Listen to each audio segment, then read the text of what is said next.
నమస్తే welcome to Andhraprabha నేను Lakshmi. Green India challenge వ్యవస్థాపకుడు మాజీ ఎంపీ సంతోష్ కుమార్ కు గ్రీన్ ఇండియా ఆర్కిటెక్ట్ పురస్కారం లభించింది.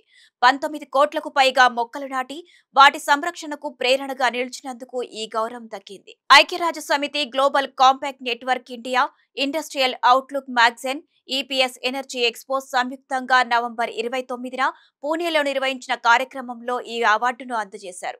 సంతోష్ కుమార్ తరపున కరుణాకర్ రెడ్డి ఈ పురస్కారాన్ని స్వీకరించారు. అయితే గ్రీన్ ఇండియా ఛాలెంజ్ వ్యవస్థాపకుడు మాజీ రాజ్యసభ సభ్యుడు జోగినపల్లి సంతోష్ కుమార్ కు గ్రీన్ ఇండియా ఆర్కిటెక్ట్ పురస్కారం దక్కింది.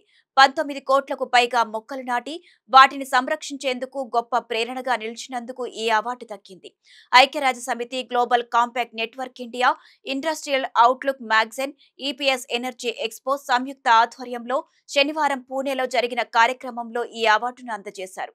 సంతోష్ కుమార్ తరపున కరుణాకర్ రెడ్డి ఈ పురస్కారాన్ని అందుకున్నారు. ఈ సందర్భంగా అందజేసిన ప్రశంసా పత్రంలో హరాహేతో బరాహే, green India for a great India వంటి నినాదాల స్ఫూర్తిని నిజం చేసేలా మాజీ ఎంపీ సంతోష్ చేసిన పర్యావరణ నిర్మాణాత్మక సేవలను, సంరక్షణ కార్యక్రమాలను కొనియాడారు.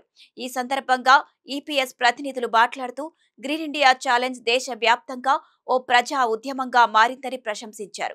పర్యావరణ సంరక్షణ కోసం ప్రేరణగా నిలిచి పట్టణాల్లో అటవీ ప్రాంతాల అభివృద్ధికి దోహదపడిందని పేర్కొన్నారు. ప్రజలందరినీ భాగస్వాములను చేయడం గ్రీన్ ఇండియా ఛాలెంజ్ ప్రత్యేకత అని కొనియాడారు. సంతోష్ నేతృత్వంలో గ్రీన్ ఇండియా ఛాలెంజ్ ద్వారా mass plantation drive, walk for water, livable planet వంటి పర్యావరణ, నీటి సంరక్షణ, సుస్థిర అభివృద్ధి కార్యక్రమాలు కొనసాగుతున్నాయని ఈపీఎస్ ప్రతినిధులు వివరించారు.